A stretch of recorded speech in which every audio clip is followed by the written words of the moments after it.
প্রথম স্বামীকে হত্যার অভিযোগে আটক স্ত্রী।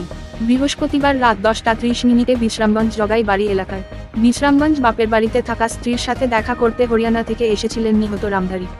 দ্বিতীয় স্বামী তুমি দেববর্মাকে সাথে নিয়ে প্রথম স্বামীকে স্টেশন থেকে নিয়ে যান গীতা রানী দেববর্মা। বৃহস্পতিবার সকালে কলকলিয়ার দুর্গা চৌমুহনী সরকারি ভূমিতে পাওয়া যায় রামধারীর দেহ। পুলিশের ধারণা স্টেশন থেকে নিয়ে আসার সময় খুন করা হয়েছে রামধারীকে।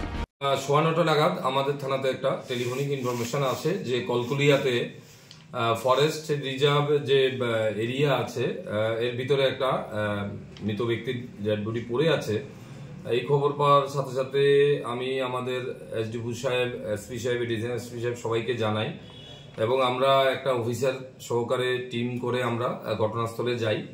গিয়ে আমরা দেখতে পেয়েছি যে কলকলিয়া যে ফরেস্ট রিজার্ভ যে এরিয়া আছে এখানে কোথাও আশেপাশে বাড়িঘর নেই, বিশাল বড় ফরেস্ট ল্যান্ড তাদের।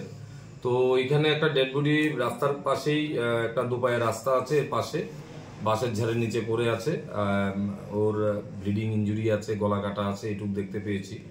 আশেপাশে প্রচুর লোক এসছে, ওইখানে পাশে ফরেস্ট ল্যান্ডের পাশে মারাকপাড়া, সবরপাড়া আছে, লোকজন এসছে। আমাদের রিশান এসপি এসডিপি সাহেব ঘটনাস্থলে গেছেন।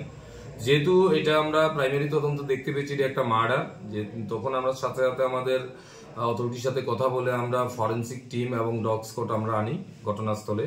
তারা এসে ঘটনার ইনভেস্টিগেশন করে তারপরে আমরা ডেড বডিটা জিবি হসপিটাল মর্গে পাঠিয়ে দিই কিপিং এর জন্য থ্রু বিশালগড় হসপিটাল।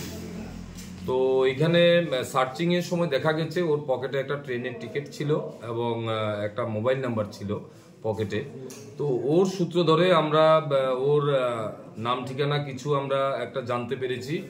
ওর নাম পাওয়া গেছে এখন পর্যন্ত রামধারী, বাবার নাম মৃত দয়াচাঁদ, হরিয়ানা বাড়ি।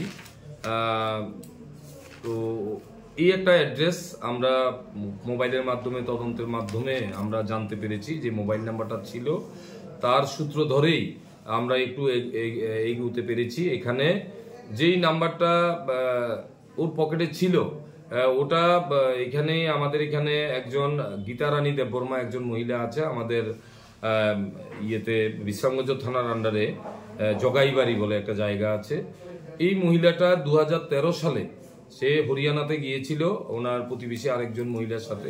ওখানে ওই মহিলা দেওয়ারের সাথে ওর বিয়ে হয়, ওখানে একটি ছেলে সন্তানের জন্ম হয় এবং পরবর্তী সময় উনি যখন বাপের বাড়িতে চলে আসে 2-3 বছর পরে, এখন এখানে আসার পর আরেকটা মেয়ে সন্তানেরও জন্ম হয়। বর্তমানে তাদের ছেলে মেয়ের বয়স 10-11, তারা ক্লাস 5-এ পড়ে। ওই মহিলার সাথে কথা বলে আমরা জানতে পারি রামধানীর সাথে মহিলার ওখানে বিয়ে হয়েছিল এবং এই রামধানী গতকালকে যে ট্রেনের টিকিটটা পাওয়া গেছে সেটাতে দেখা গেছে সে 25 তারিখে হরিয়ানা থেকে সে ত্রিপুরা সুন্দরী ট্রেনে বোর্ডিং হয়েছে, গতকালকে সে আগরতলাতে এসছে। এবং এই গীতা রানী দেববর্মা রিসেন্টলি 1 বছর আগে সে আরেকটা বিয়েও করেছে লোকালি একজন ছেলেকে এবং ওকে নিয়েই সে টাকার জলা এরিয়াতে ভাড়া থাকে এবং ওখানেই ছেলে মেয়ে দুজনকে পড়াশোনা করায়।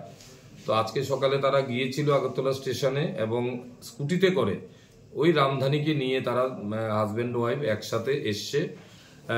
আসার পরেই তারা বাড়িতে চলে গেছে। রাস্তায় কোথায়ও এই ইনসিডেন্টটা করেছে যে কলকলি এরিয়াতে, যেখানে ওই জায়গাটা মহিলা কিছু লুকোচ্ছে, আমরা দেখছি কি আছে এখানে। তো মহিলাকে আমরা ডিটেইন করেছি, এখন পর্যন্ত জিজ্ঞাসাবাদ করেছি। আমাদের মহিলা থানার ওসি ম্যাডামও আছেন এখানে, মহিলা স্টাফ সহকারে, এসডিপি সাহেব সহকারে আমরা কিছু জিজ্ঞাসাবাদ করছি। তো এখনো ডিটেইন করা হয়েছে মহিলাকে। বাকি আমরা একটা কেস নিয়েছি, মার্ডার কেস। ঘটনা কেসটা নিয়ে আমরা তদন্ত শুরু করেছি। আমরা দেখব এটার অ্যাকচুয়াল যারা ইনভলভ আছে এই কেসে সবাইকে আমরা অ্যারেস্ট করব। স্যার, মামলা নম্বর এবং কি কি ধারায় নেওয়া হয়েছে? আমাদের বিশালগড় পিএস কেস নাম্বার এখানে 79/2024। এটা 103(1)/238 অফ বিএনএস, মানে আগে যেটা আমাদের মার্ডার কেস সেকশন ছিল। এবং যেহেতু ফরেস্ট ল্যান্ড এরিয়াতে বডিটাকে কনসিল করার চেষ্টা করেছিল, ওই সেকশনটাই আমরা নিয়েছি এখন পর্যন্ত। আমাদের কেসের ইনভেস্টিগেশন চলছে। এখনো পর্যন্ত এই মামলার সঙ্গে যুক্ত কজনের নাম উঠে এসছে বা না, এখন যে ইনভেস্টিগেশনে একজন যে তার ওয়াইফ যে আছে গীতারানী দেববর্মা, তাকে আমরা ডিটেইন করেছি, ওকে জিজ্ঞাসাবাদ চলছে। স্যার, হত্যাকাণ্ডে ব্যবহৃত অস্ত্রগুলো কি উদ্ধার হয়েছে? না, ওটা এখনো আমরা উদ্ধার করতে পারিনি। মেইন একিউজড যখনই অ্যারেস্ট হবে